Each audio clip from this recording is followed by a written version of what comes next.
सखी सहेली।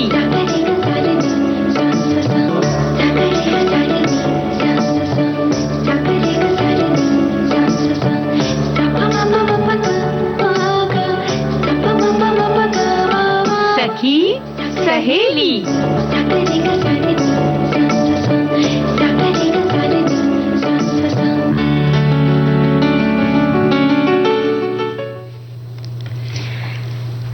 सखी सहेली के श्रोताओं को रज्जी मौसी का नमस्कार और छुटकी बहुरिया को बहुत सारा प्यार।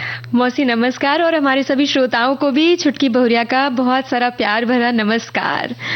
और हमारे पास तो हमारे श्रोताओं के जो संदेश हैं वो आने शुरू हो गए हैं कि भाई सखी सहेली में हमें बहुत सारी जानकारी मिलती है, बहुत सारी उपयोगी बातें बताई जाती हैं। तो भाई आज क्या क्या उपयोगी बातें? बिल्कुल मौसी, फेसबुक पे हमने बता ही दिया है। हाँ, पर फिर भी एक बार हम अपने कार्यक्रम की शुरुआत कर रहे हैं तो बता देते हैं कि दादी माँ के नुस्खे में आज हम बात करेंगे हरड़ की। जी हाँ, और गीत मंजरी में चंचलता पर बातें होंगी और गीत होंगे। बिल्कुल, और थोड़ा सा ये भी हो जाती है ना आजकल, चंचलता की बात आपने कही तो कुछ जरूरत से ज्यादा जब चंचलता बढ़ जाती है तो हमारी परेशानी भी बढ़ जाती है ना।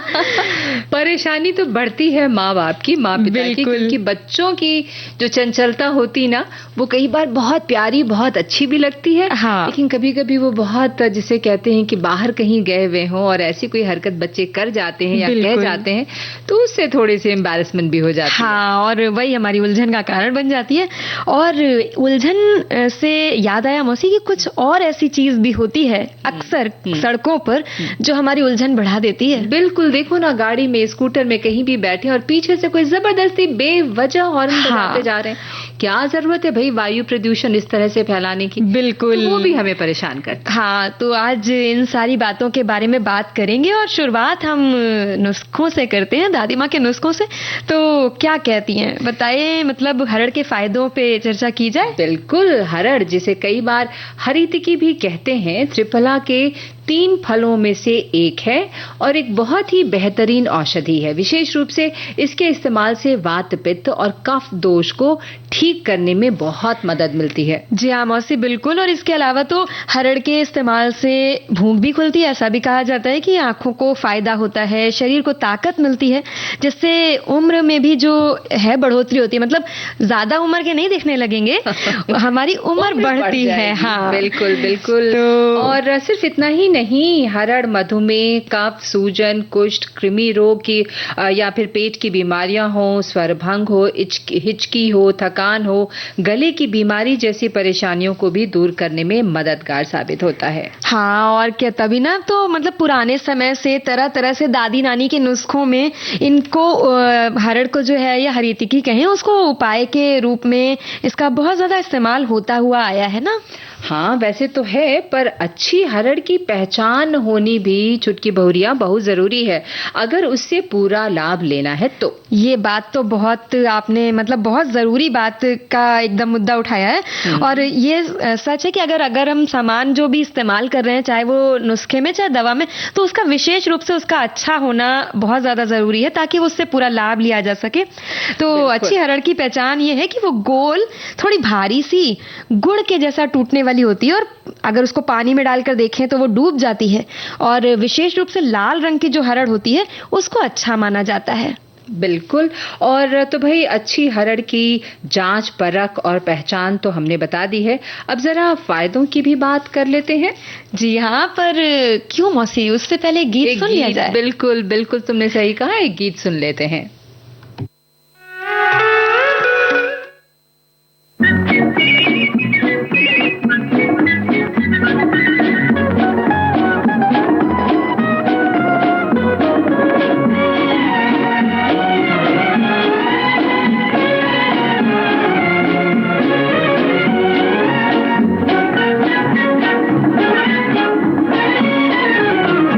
तेरी शोख नजर का इशारा, मेरी वीरान रातों का तारा, तेरी शोख नजर का इशारा।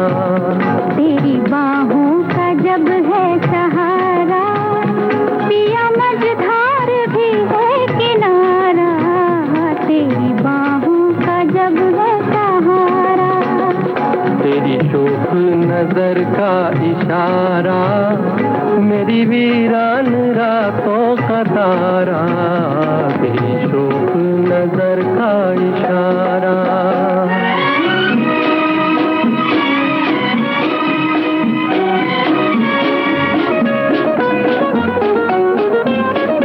निकले हैं राही मस्ती में डूबे, मंजिल का क्या है मिले ना मिले।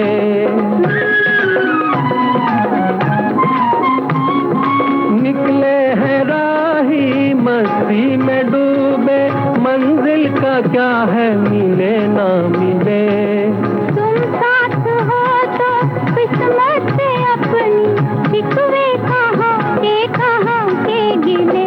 हो जी हो, तेरी शोख नजर का इशारा, मेरी वीरान रातों का तारा, तेरी शोख नजर का इशारा।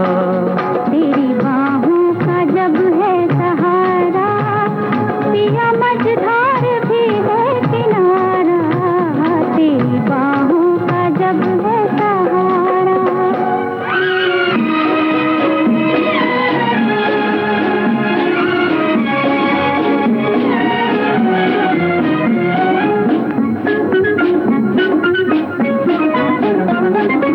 एक ख्वाब सा है या है कहानी, कुछ है यकीन कुछ यकीन भी नहीं।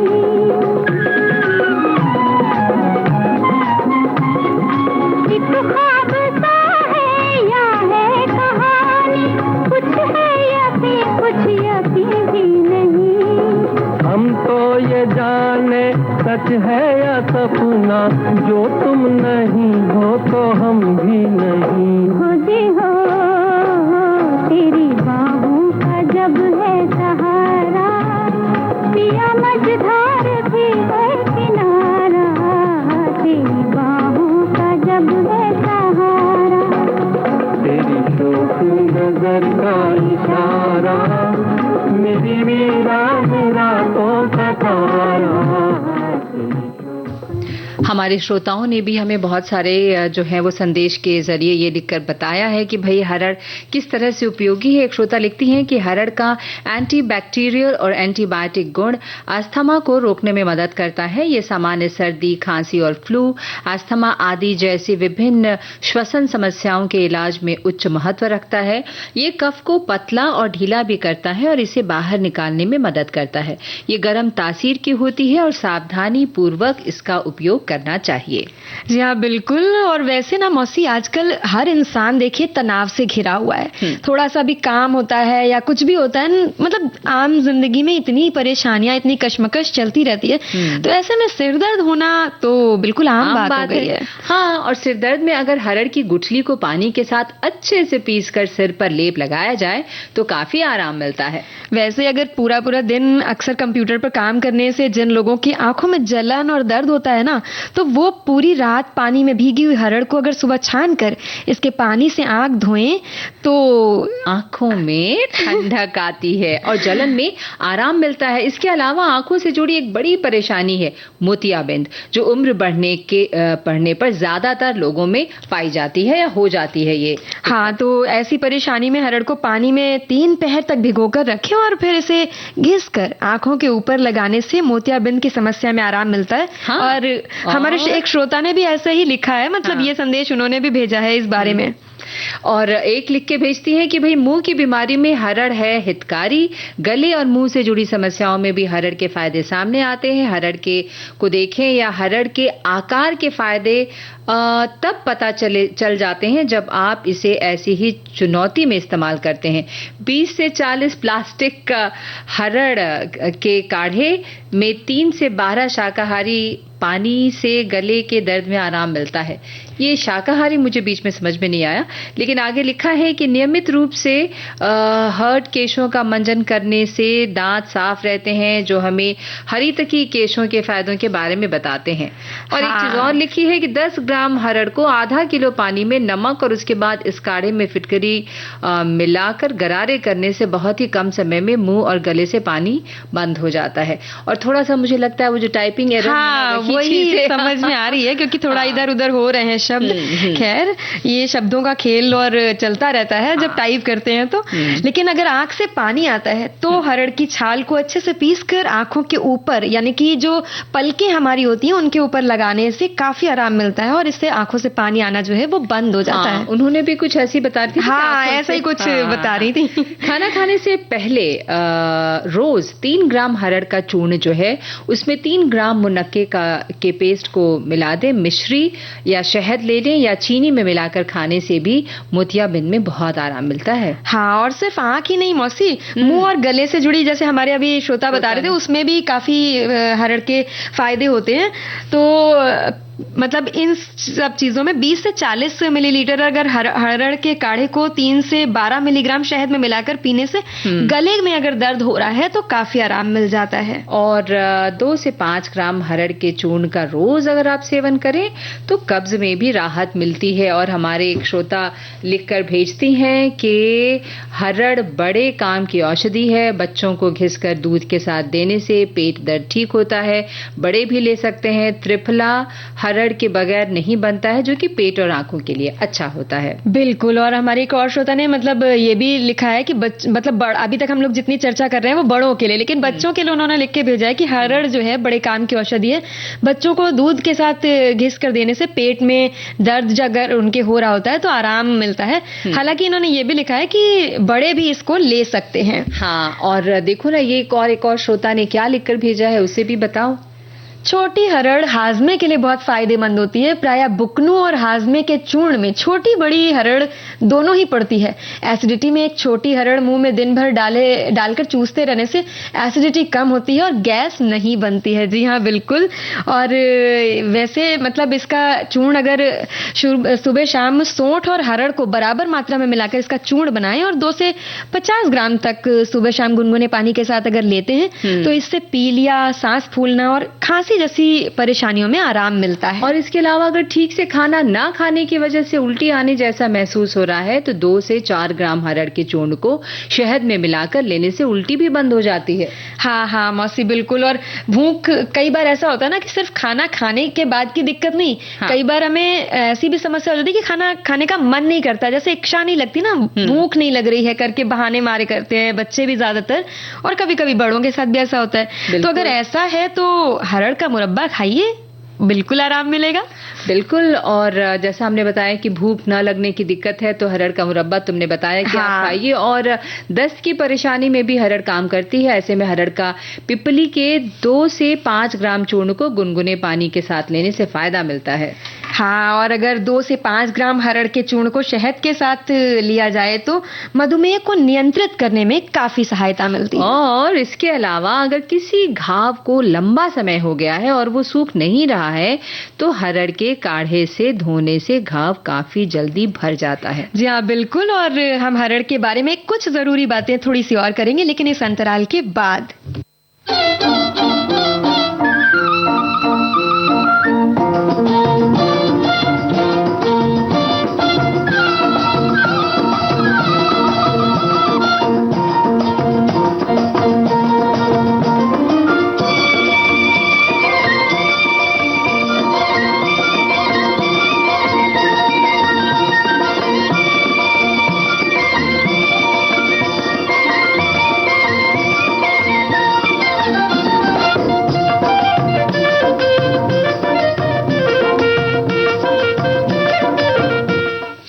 हरड़ से सिर्फ फायदे ही नहीं, कुछ कुछ नुकसान भी होते हैं छुटकी बहुरिया। गलत तरीके से हरड़ का इस्तेमाल करने से एसिडिटी और जलन की समस्या हो जाती है। गर्भवती महिलाओं को हरड़ का सेवन नहीं करना चाहिए और अधिक मात्रा में इस्तेमाल करने से दस्त भी हो सकते हैं। हाँ, तो मतलब ये है कि किसी भी चीज को एक बताया गया ना सीमा में इस्तेमाल करना, कुछ भी अधिक या कुछ भी कम मतलब कहीं ना कहीं अहितकारी हो ही जाता है। तो चलिए हम थोड़ा सा माहौल हितकारी बनाते हैं और एक गीत सुन ले मौसी। बिल्कुल।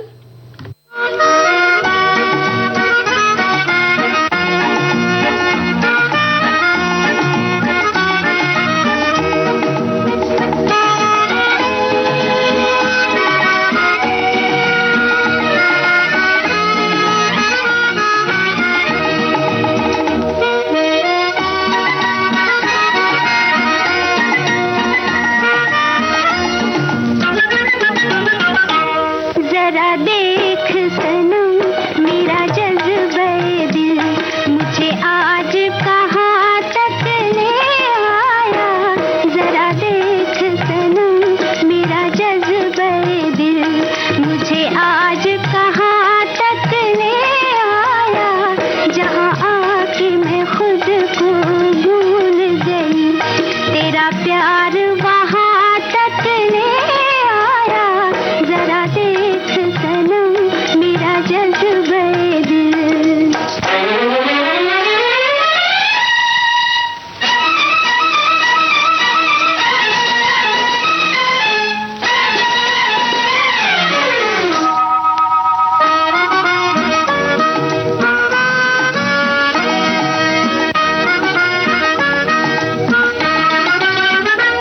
तू पास रहे फिर क्या गम है, हर सांस खुशी की सरगम है।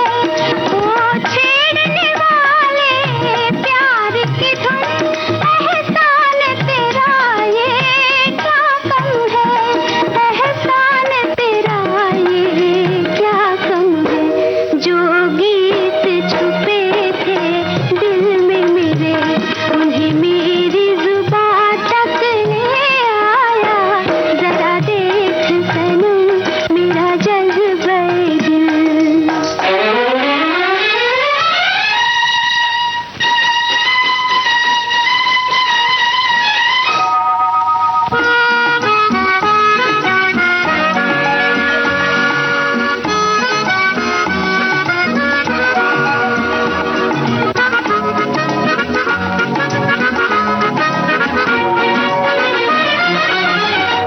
ये ठंडी हवाएं लहराती, रंगीन फजाएं मधुमाती। मैं प्यार की तेरे दीवानी, मंजिल पे अकेली क्या आती। मंजिल पे अकेली क्या आती। मेरा दर्द मोहब्बत तुझको भी मेरे साथ यहाँ तक ले आया। जरा देख सनम मेरा जज्बे दिल मुझे आज कहाँ तक ले आया। जरा देख सनम मेरा जज्बे दिल। बहुत ही प्यारा सा गीत। और अब जो है वो समय है गीत मंजरी का और आज हम बिल्कुल। चंचलता पे गीत सुनवाने वाले हैं। हाँ। वही चंचल मन की गहराई कभी कहाँ किसी ने जानी है। लाख ज्ञान हो सही गलत का, मन करे वही जो उसने ठानी है। जी हाँ मौसी, बिल्कुल। चंचलता एक तरीके से समझा जाए तो गति की अधिकता है और गति जीवन का प्रमाण। जी हाँ, जहाँ जीवन है वहाँ गति है और चंचलता इसी गति की मात्रा का थोड़ा सा ज्यादा हो जाना है। और हम सभी ये जानते हैं कि स्वभाव में, व्यक्तित्व में चंचलता तभी आती है जब कोई मन से चंचल होता है। हाँ हाँ, और मन की चंचलता कोई बुरी बात तो है नहीं। जैसे हम अभी कह रहे थे कि मन की चंचलता स्वभाव में, व्यक्तित्व में झलकती है और ये जीवन का प्रमाण है।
मन की इस अवस्था में जिज्ञासा, प्रयोग, कल्पनाशीलता शामिल होती है और ऐसा देखने को मिलता भी है कि जो व्यक्ति चंचल होता है वो अलग-अलग तरीकों को और अलग-अलग तरीकों से नई-नई चीजों को देखने, समझने, सीखने और खोजने की कोशिश करता है। चंचलता किसी परेशानी का हल निकालने में अधिक बेहतर रास्ते और विचार खोजने में मदद करती है। जैसे अलग-अलग तरीके के खेल, पहेलियां और रोल प्ले जैसी चंचल गतिविधियों में शामिल होने पर दिमाग थोड़ा ज्यादा सक्रिय हो जाता है, ऐसा कहा जाता है। हमारी जो इंद्रियां हैं वो भी ज्यादा सक्रिय होती हैं और वो अपनी क्रिएटिविटी, अपनी रचनात्मकता को ज्यादा उभार कर सामने लाती हैं। इसके साथ ही चंचलता हमें आलोचना, असफलता या फिर फैसला लेने के डर पर काबू पाने में बहुत मदद करती है।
बिल्कुल, और इसका सबसे ज़्यादा जो फ़ायदा होता है जब हम किसी के साथ काम कर रहे होते हैं तो ये चुलबुलापन, ये चंचलता समस्या सुलझाने के कौशल को बहुत बढ़ाती है।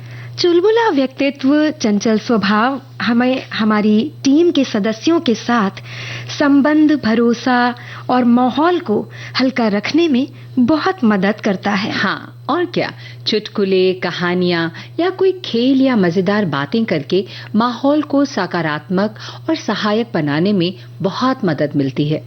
बीच बीच में काम के वक्त में हंसी मजाक और चंचलता का इस्तेमाल समझदारी से करके हम खुद को या दूसरों को बहुत गंभीरता से लेने से बच सकते हैं।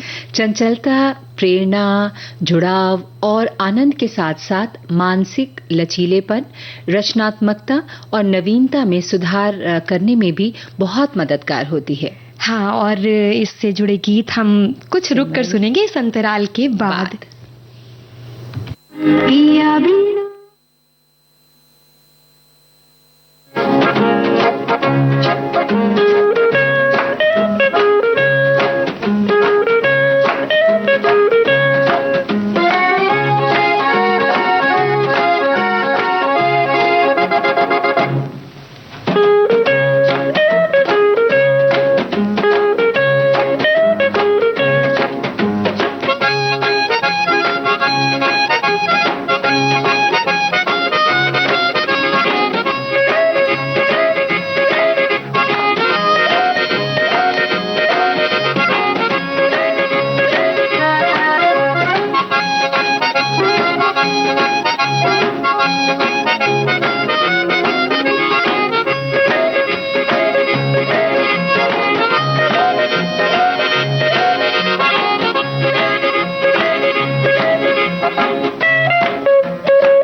चंचलता पे और बातचीत होगी, लेकिन इस गीत के बाद। बिल्कुल मौसी।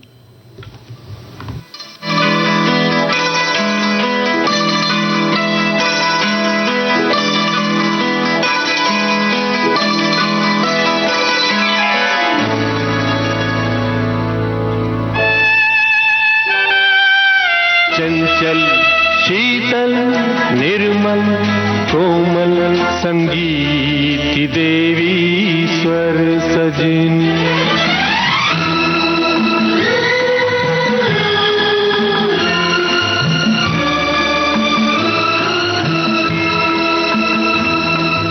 चंचल शीतल निर्मल कोमल संगीत की देवी स्वर सजनी, सुंदरता की हर प्रतिमा से बढ़कर है तू सुंदर सजनी, चंचल शीतल निर्मल कोमल संगीत की देवी स्वर सजनी।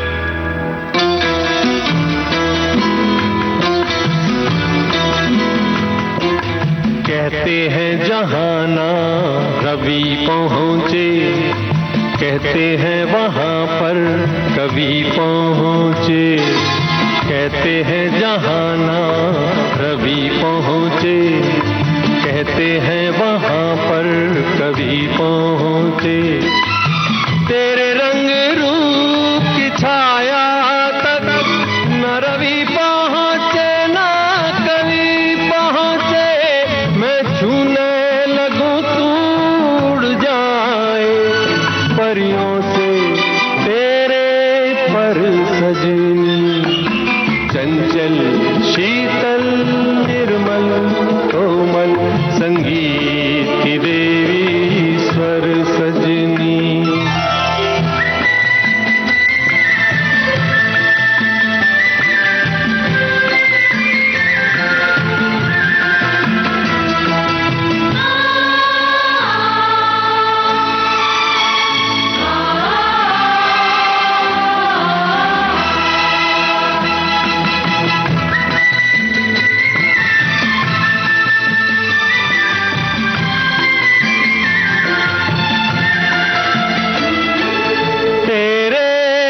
रसवंती होठों का मैं गीत तो ही बन जाऊंगा।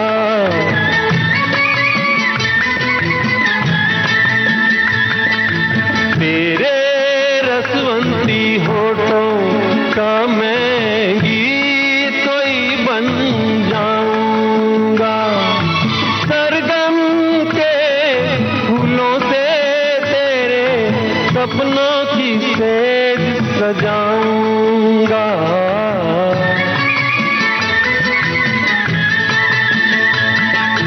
डोली में बैठ के आएगी जब तू साजन के घर सजनी। चंचल शीतल निर्मल कोमल संगीत की देवी स्वर। एक बहुत ही सुंदर सा संदेश हमारे श्रोता ने भेजा है। चंचल मन उड़ता पुरजोर पवन में, अरमानों के पंख लिए नील गगन में। कभी विश्वासों की डोर बांध जाता, आशाओं की डगर को जाता। व्याकुल मन दर्पण बन जाता, दुविधा सारी पल में छू कर जाता। कभी उलझता कभी सुलझता, क्षण भर में कितना इठलाता। पल भर में जाने कितनी सैर को जाता। चंचल मन उड़ता पुरजोर पवन में, अरमानों के पंख लिए नील गगन में। बिल्कुल मौसी, और हमारे एक श्रोता ने भी ऐसे ही लिखा है कि चंचल मन क्यों चंचल है, क्यों भटकता है दर बदर, क्यों एक पल भी तुझे चैन नहीं, क्यों करता है हर पल हलचल। ए मन तू क्यों चंचल है, क्यों तुझे एक पल भी चैन नहीं। ये रातें ये मौसम नदी का किनारा, ये चंचल हवा।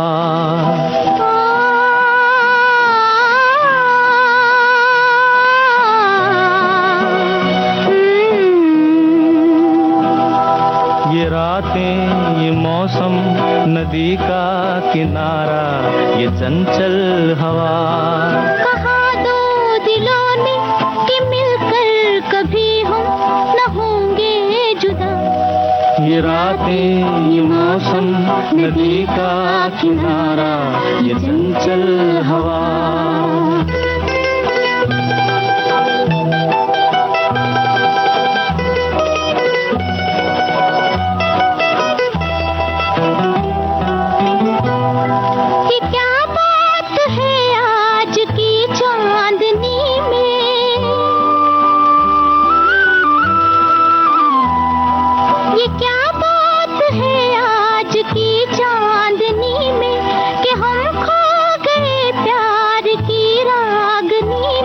ये बाहों में बाहें ये बहकी निगाहें, लो आने लगा जिंदगी का मजा। ये रातें ये मौसम नदी का किनारा, ये चंचल हवा।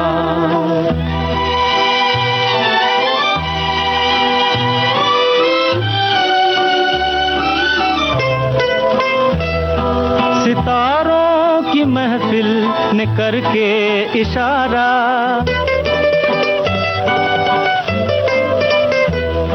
सितारों की महफिल ने करके इशारा। कहा अब तो सारा जहां है तुम्हारा। मोहब्बत जवां हो खुला आसमां हो, करे कोई दिल आरज़ू और क्या। ये रातें ये मौसम नदी का किनारा, ये चंचल हवा।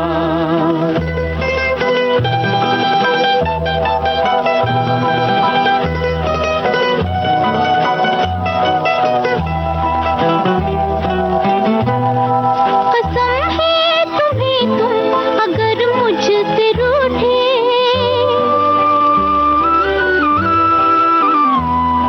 कसम है तुम्हें तुम अगर मुझसे रूठे। रहे सांस जब तक ये बंधन न टूटे। तुम्हें दिल दिया है ये वादा किया है, सनम मैं तुम्हारी रहूंगी सदा। ये रातें ये मौसम नदी का किनारा, ये चंचल। चुटकी बोरिया एक हमारे श्रोता बस एक लाइन का संदेश भेजा है कि मन बड़ा चंचल होता है, पल भर में बदल जाता है ना? बिल्कुल। तो ऐसे ही लोगों के लिए शायद वो गीत लिखा गया होगा, मन रे तू काहे न धीर। हाँ, और बदल जाता है। तो अब हम अपने नए विषय पर बदल करके विषय आते हैं कि जिद्दी बच्चों के बारे में बात करनी है। मतलब कैसे थोड़ा सा ये उलझन, तो वाकई हमारे श्रोताओं ने भी बहुत सारी बातें बोली हैं, कितनी उलझनें बढ़ा देते हैं बच्चे कभी कभी। बिल्कुल बिल्कुल। और देखो ना, एक श्रोता हालांकि अलग सा संदेश भेजा है, कभी आवाज में कशिश थी, कभी नजरों में नशा था, तुझे सुनने की जुस्तजू हो रही है ऐसे, मेरी धड़कने तेरी आवाज की मोहताज हो जैसे।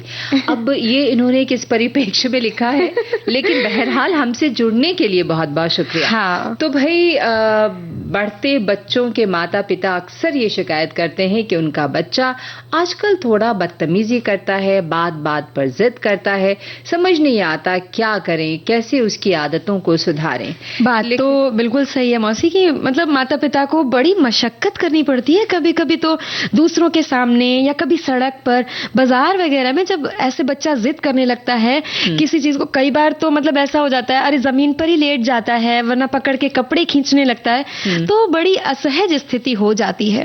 बिल्कुल बिल्कुल। और ऐसे में जब गुस्सा आता है तो माँ बाप या तो डांटते हैं या कभी कभी तो बस पिटाई कर देते हैं, जो बिल्कुल नहीं करनी चाहिए। हाँ, और हालत ऐसी हो जाती है, क्या करे, फिर स्थिति और भी बिगड़ जाती है, क्योंकि सामने देखने वाले तो ऐसे देखेंगे जैसे कि माता पिता कितने ही जालिम हैं, कितने क्रूर हैं, और समझाने भी लगते हैं, कई बार तो परवरिश तक पर सवाल उठ जाते हैं मौसी। बिल्कुल। देखो ना, हमारे एक श्रोता लिखकर भेजते हैं कि शायद हम लोग जब बच्चे हुआ करते थे तो जिद करने की ना तो आदत ही थी और न ही परमिशन। अगर माता पिता ने किसी बात को मना कर दिया तो दोबारा कहने की ही हिम्मत नहीं होती थी। जिद करना तो बहुत दूर की बात, पर आजकल के बच्चे बहुत जिद्दी होते जा रहे हैं। उसका कारण शायद उनकी अनावश्यक बातों को या जरूरतों को भी माता पिता द्वारा अपने स्टेटस को ऊंचा दिखाने के चक्कर में पूरी की जा रही है, जिससे अगर उनकी कोई इच्छा आसानी से पूरी नहीं होती तो जिद करके पूरी करवा लेते हैं, जो कि उनके लिए ठीक नहीं है। अच्छा, मैं इनसे जरूर पूछना चाहूंगी, आपने कभी जिद नहीं की? सच में। और ऐसी मतलब कभी कभी परिस्थितियां मौसी ऐसी हो जाती हैं कई बार कि मन थोड़ा सा दुखी हो जाता है, पर ना तो बिटाई करने से, ना बहुत ज्यादा डांटने मारने में इसमें कोई हल नहीं है। बिल्कुल। पर कुछ आदतें अपनी हम ऐसी हैं जो हमारी, क्योंकि कहते हैं ना बच्चे बड़ों को देखकर सीखते हैं, तो थोड़ी सी अपनी आदतों में, थोड़े से समझबूझ में पर बदलाव ला करके हम बच्चों की शायद इन आदतों को सुधार सकते हैं। बिल्कुल। और उन्हें शांत और व्यवहार कुशल भी बना सकते हैं। और इस दिशा में जो पहला कदम है ना, वो ये कि बच्चों को समय देना बहुत जरूरी है। हाँ मौसी, बिल्कुल। अक्सर ये क्योंकि देखा जाता है ना कि मतलब माता पिता यदि दोनों जॉब में हैं, नौकरी में हैं, या सुबह निकल जाते हैं और शाम को या फिर रात में आते हैं, बहुत ज्यादा व्यस्त रहते हैं, और तो फिर लौटते हैं तो खुद भी बेचारे इतने थके होते हैं, तो उनके पास बच्चों के लिए समय नहीं होता। बिल्कुल। और कभी समय हुआ भी तो वो फोन या टीवी में व्यस्त हो जाते हैं, या और भी किसी तरह की कोई कमिटमेंट है उसमें लग जाते हैं। अब ये बेचारे बच्चे क्या करें? तो बिल्कुल, और बच्चे वही करते हैं जो अपने माता पिता को करते हुए देखते हैं। देखा देखी बच्चे भी टीवी और फोन के आदी हो जाते हैं, जिसकी वजह से उनकी पढ़ाई, खेलकूद, शारीरिक और मानसिक क्षमता पर काफी प्रभाव पड़ता है। बिल्कुल। और सबसे ज्यादा व्यवहार, आदतों और भाषा पर भी टीवी और मतलब फोन का काफी असर देखा जाता है। और कभी कभी ये होता है कि जब बच्चा थोड़ा सा अपने आप को, कहते हैं ना कि मतलब जिसको किसी का साथ नहीं हो, ऐसा इनसिक्योर सा फील करता है अपने आप में, अकेला कि होता हाँ है। अकेलापन उसको हो जाता है कि मेरे माता पिता शायद मेरी ओर ध्यान नहीं दे रहे हैं, या मुझसे प्यार नहीं करते। बिल्कुल छुटकी बहुरिया। और आजकल बच्चे भी या तो एक या दो ही होते हैं। एक श्रोता ने लिखकर भेजती हैं कि जिद्दी बच्चे और उलझन आजकल की माँ को बच्चों का पालन पोषण करना सही तरीके से नहीं आता। सारी माएं नाराज हो जाएंगी, इसलिए बच्चे जिद्दी हो जाते हैं। अपने को फ्री रखने के लिए बच्चे को मोबाइल दे दिया जाता है, फिर बच्चे की आदत पड़ जाती है और वो बिना मोबाइल के खाना नहीं खाता और भी काम के लिए जिद करता है। कार्टून लगाकर माँ अपने आप को फ्री महसूस तो करती है, पर बच्चे को जिद्दी कर देती है। बिल्कुल। और हमारी एक और श्रोता है जिन्होंने लिखा है कि ऐसे मतलब जिद्दी बच्चे हमारी उलझन अब नहीं रहे, लेकिन उलझन रही तो है। उस समय जब हमारे बच्चे छोटे थे कहीं भी जिद कर लेते थे। दुकान में जाओ तो पहले उनकी फरमाइश पूरी करो, खिलौना लेकर ही मानते थे, चाहे एक बार खेल कर ही फेंक दें। मेहमान आते तो उनके सामने जरूर जिद करते, क्योंकि उन्हें पता होता था कि मम्मी अभी नहीं डांटेंगे और हमारी मजबूरी में शर्मिंदा नहीं होने की डर से हम उनकी बात मान लेते थे। शायद ये सभी मम्मियों के लिए होता है। आपके विषय की वजह से वक्त तो निकल जाता है पर यादें ताजा हो जाती हैं, और आजकल की जिदें तो निराली और थोड़ी ज्यादा महंगी हैं। और देखो ना, एक श्रोता ने लिखा है कि भाई नमस्कार, मेरी बेटी जब छोटी थी बहुत जिद करती थी और सिर पटक देती। वो तब होता जब उसकी बात कोई नहीं सुनता था। एक बात बच्चों के डॉक्टर ने बताया कि बच्चे के साथ जिद आप भी मत करो और प्यार से बच्चे की हर बात मानो। हमने ऐसा ही किया। जब मेरी बेटी पढ़ती तो तब भी अपनी मर्जी से पढ़ती और आज वो अच्छे से ठीक ठाक है, जिद भी कम करती है, पढ़ती भी है और अच्छा है। हम सब खुश हैं। बिल्कुल मौसी, और यही चीज है ना कि बच्चों को जबरदस्ती, मतलब क्योंकि मन कोमल होता है और उनको बहुत एकदम क्रूरता के साथ या बहुत कठोर होकर उनसे कोई काम नहीं कराया जा सकता। तो बस थोड़ा सा ये करें कि बच्चों की अच्छी आदतों की तारीफ करें, और सिर्फ अकेले में नहीं बल्कि दूसरों के सामने भी उनकी अच्छी आदतों की बड़ाई करें, तो उन्हें लगेगा कि ये काम हम करते हैं तो सब खुश होते हैं। बिल्कुल, और इससे फायदा ये होगा कि उन्हें अच्छा काम करने की प्रेरणा मिलेगी। और इसी के उल्टा जब हम बार बार उनकी गलतियों को दूसरों के सामने बताते हैं ना, तो बच्चा मन ही मन बहुत आहत होता है। हाँ, और क्योंकि होता है ना मौसी, उसको शर्म सी महसूस होती है कि मतलब उसमें ये भावना आ जाती है कि शायद उसके माता पिता उसे प्यार नहीं करते, तो और मतलब उसको उसकी अच्छी बातों को तो ध्यान नहीं देते पर गलत बातों को सबके सामने बता देते। तो बस वो, मुझे लगता है कि वो ध्यान आकर्षित करना। हाँ, तो फिर वो मनमानी होने लगती है, मतलब बढ़ने लगती है मनमानी। बिल्कुल बिल्कुल। और बच्चों को सही समय देखकर ये जरूर बताएं कि उनके लिए क्या अच्छा है क्या बुरा है। और एक गीत भी सुनवा लेते हैं। हाँ, और उसके बाद ये बातें हम करते रहेंगे।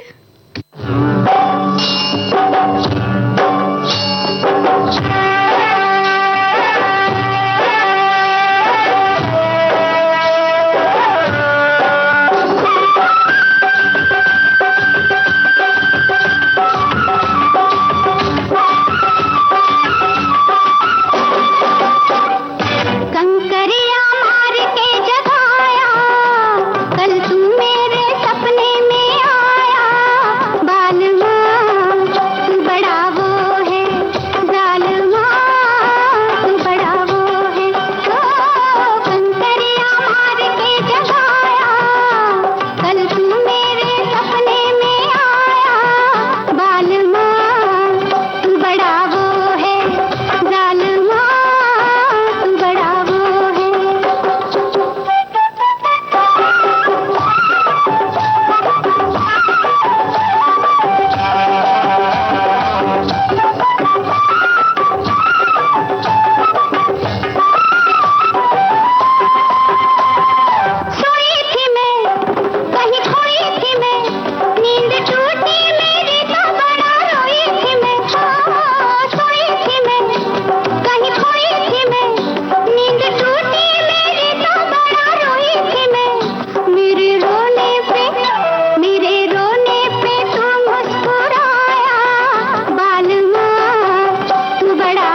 हम तो यही कहेंगे कि उनकी हर जिद को पूरी ना करें, कभी कभी प्यार से तो कभी अनुशासन से उन्हें समझाने का प्रयास जरूर करें।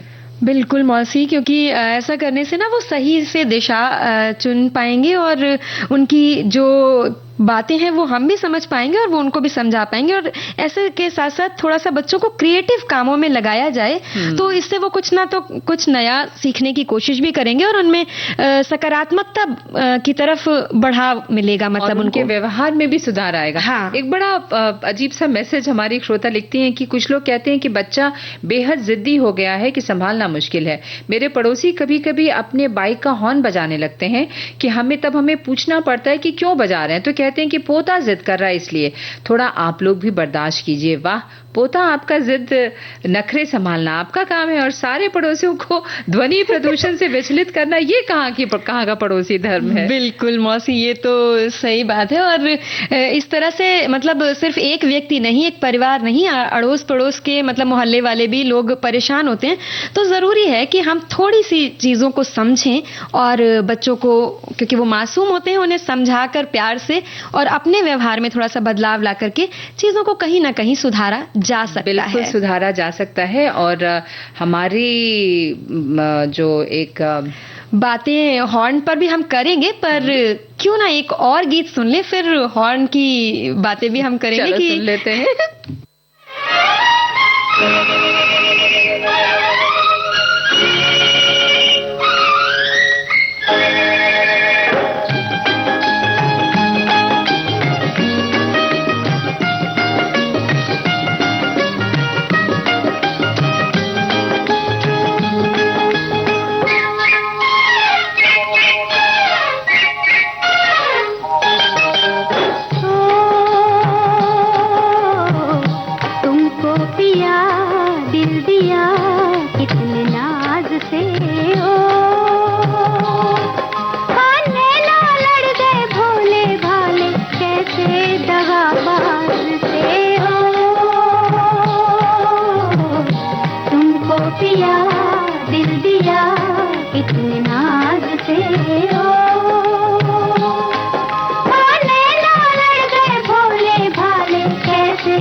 भाई हॉर्न की बात चली है तो कई बार लोग बाइक में हॉर्न कार का लगवा देते हैं। हमारे एक श्रोता ने लिखा है, ऐसे में जब पीछे से हॉर्न सुनाई देता है तो लोग जगह ज्यादा दे देते हैं, फिर बगल से पतली दुबली बाइक गुजरती है, ऐसे में हादसा भी हो जाता है। इस पर भी बैन लगाना चाहिए। जिस गाड़ी में जो हॉर्न लगाया जाता है वही लगाएं। अक्सर मोहल्ले गली में भी लोग तेज हॉर्न बजाते हुए बेमतलब में आते हैं। घरों में सोए बुजुर्गों को बड़ी दिक्कत होती है। और एक और समस्या है कि लड़कों का ग्रुप रात में 1:30 बजे बाइक से शहर में गुजरते समय तेज हॉर्न बजाते हैं। कोई काम नहीं, बस मौज मस्ती, लेकिन यही हादसों को न्योता भी देते हैं।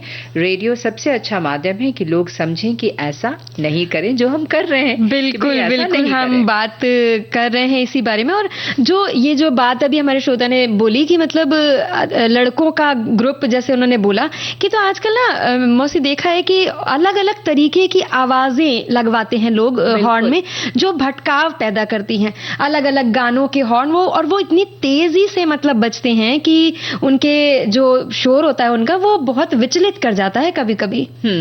और सिग्नल पर किसी गाड़ी के 2-4 सेकंड्स आगे बढ़ने में भी देरी होने पर अधीरता दिखाने लगते हैं और हॉर्न बजाना शुरू कर देते हैं। भाई, वायु प्रदूषण क्यों बढ़ाना? आप समझिए कि अगर सिग्नल पर कोई सड़क पर खड़े होने के लिए तो गाड़ी लेकर नहीं ना खड़ा है, कोई हो सकता है कोई समस्या हो गई, उसकी गाड़ी शुरू ना हो रही हो, सिग्नल पर उसने बंद किया हो, तो ऐसी चीजें भी आ जाती हैं। और कई बार तो नई गाड़ी लेते हैं ना जो लोग, वो लोग जबरदस्ती अलग तरीके का हॉर्न लगवाते हैं, और फिर चाहे वो सन्नाटे वाली गली से जा रहे हो चाहे ऐसी जगहों पर जा रहे हो, तो एक गली में हॉर्न बजाएंगे 3 गली तक सुनाई देगा। तो थोड़ा सा कोशिश करनी चाहिए कि इतना भी मतलब शो ऑफ करना या टशन दिखाना किस लिए। और यातायात नियम का अगर आप पालन करेंगे तो इसकी तो जरूरत ही नहीं पड़ेगी। भाई, सामने वाली गाड़ी बिल्कुल में बीमार बैठा है, किसी के सर में दर्द है, आप लगातार हॉर्न बजाते जा रहे हैं। बिल्कुल। और हमारे एक श्रोता है, उन्होंने ये लिखा है कि बगैर जरूरत के हॉर्न नहीं बजाना चाहिए। अगर रास्ता साफ है, सड़क पर ज्यादा भीड़ भाड़ नहीं है तो धीरे से देखकर निकल जाएं। बेमतलब हॉर्न बजाने से बहुत शोर होता है, पशु पक्षी भी डर कर इधर उधर भागते हैं, जिससे एक्सीडेंट भी हो सकता है। कभी कोई मरीज किसी गाड़ी में होता है तो वो भी परेशान होता है। और विदेशों में तो मैंने देखा है कि सड़कों पर ढेरों गाड़ियां चलती हैं पर हॉर्न का कोई शोर नहीं होता, बस कार के पहियों की आवाज होती है। और कहीं कहीं तो विदेशों में ये भी है ना कि मतलब हॉर्न जबरदस्ती बजाना सामने वाले का अपमान करना माना जाता है। बिल्कुल। हमारे एक श्रोता ने लिखा है कि अब वाहन में हॉर्न लगा है तो बजाने के लिए ही लगा है ना, लेकिन आगे लिखा है उन्होंने कि आज के युवा अपने वाहनों में तेज और कर्कश हॉर्न लगवाते हैं, जिसकी वजह से ध्वनि प्रदूषण होता है। सड़क पर पैदल चलने वाले व्यक्ति चौंक कर अपना संतुलन खो देते हैं, जिसकी बात तुमने अभी की थी चुटकी बहुरिया, जिससे वे दुर्घटना का शिकार भी हो सकते हैं। बेहतर है जहां बहुत जरूरी है तभी हॉर्न बजाया जाए, नाहक हॉर्न बजाने से कुछ नहीं होने वाला। सामने वाले की मर्जी भी तो कोई चीज है। हाँ, और हमारे एक श्रोता ने इसके दुष्प्रभावों के बारे में बताया है कि कैसे मतलब लोगों को उनका ध्वनि में मतलब मस्तिष्क में थोड़ा सा संतुलन बिगड़ जाता है, जिसकी वजह से गलत तरीके से चीजें होती हैं। और कभी कभी अधिक ध्वनि या अचानक से तेज ध्वनि कान के बगल से गुजर जाने पर कई बार मस्तिष्क को भी नुकसान पहुंच जाता है। और एक और श्रोता लिखते हैं कि भाई, क्या हॉर्न बजाना जरूरी है? भाई साहब, भीड़ में है और वाहन साथ ही है, तो ऐसे में हॉर्न बजाने भर से तो भीड़ कम नहीं हो जाएगी। बिल्कुल, बल्कि शोरगुल ही होगा, जो कि ट्रैफिक पुलिस की कार्रवाई में भी बाधक हो सकता है। जनसामान्य में भी ध्वनि प्रदूषण बढ़ सकता है। ऐसे में ये भी कहा गया है कि दुर्घटना से देर भली, इसलिए हॉर्न बजाने की अपेक्षा हो रहे भीड़ नियंत्रण कार्यवाही को देखते हुए आगे बढ़ना चाहिए। बिल्कुल। और कभी कभी ना मौसी, गाड़ी बैक करने के लिए भी लोग अलग तरीके का हॉर्न लगवा लेते हैं। मतलब गाड़ी बैक होते समय आसपास के लोग जितनी देर तक गाड़ी पीछे जाएगी उतनी देर तक उनको वो हॉर्न की आवाजें बर्दाश्त करनी पड़ती हैं। तो मतलब कभी कभी जरूरत से ज्यादा हो जाता है और ये सहन शक्ति से बाहर भी हो जाता है। बिल्कुल, मुझे लगता है कि इन सारी चीजों से लोगों को अपने आप को बचाना चाहिए। और एक और श्रोता का एक संदेश है कि भारत जैसे देश में हॉर्न किसी गाड़ी के लिए उतना ही जरूरी माना जाता है जितना कि ब्रेक। यहाँ लोगों की मानसिकता ही है कि अगर आपको दुर्घटना से बचना है तो हॉर्न बजाना सबसे जरूरी है। शायद इसीलिए यहाँ लोग गाड़ी चलाना बाद में सीखते हैं, लेकिन हॉर्न बजाना पहले। एक रिपोर्ट का जिक्र किया है इन्होंने कि भारत के बड़े महानगरों में होने वाले ध्वनि प्रदूषण से 60-70% गाड़ियों के हॉर्न की वजह से होता है। गाड़ियों के तेज हॉर्न से पैदा होने वाला ध्वनि प्रदूषण स्वास्थ्य के लिए बहुत हानिकारक है और इसकी वजह से ही चिड़चिड़ापन, हाई ब्लड प्रेशर और कई बार तो दिल की बीमारी के भी बढ़ने का खतरा रहता है। और इतना ही नहीं, गाड़ियों की तेज ध्वनि आपको बहरा भी बनाती। बिल्कुल सही लिखा है इन्होंने। इसीलिए महानगरों में गाड़ियों के हॉर्न के शोर के बीच रहने वाले लोगों में आंशिक बहरापन पैदा हो जाता है। बिल्कुल। और एक बहुत ही मतलब थोड़ा सा पढ़ करके हंसी भी आ रही है उनका संदेश और थोड़ा दुख भी हो रहा है कि लिख रही हैं कि हमारे शहर में तो कोई हॉर्न का भी असर नहीं होता है, जो चल रहा है वो साइड भी नहीं देता, फिर आप मजबूरी में बजाते रहो हॉर्न। सभी समझदार गाड़ियां नहीं चलाते हैं, ऐसे मेरे शहर में दिखाई देता है। तो भाई ये तो थोड़ा सा दुखदाई भी है और समझना चाहिए लोगों को। और इन्हीं सब बातों के बीच में समय हो गया है कि अब हम आपसे विदा लें। तो आज के सखी सहेली कार्यक्रम से मैं रज्जू मौसी और छुटकी बहुरिया को आज्ञा दें। नमस्कार।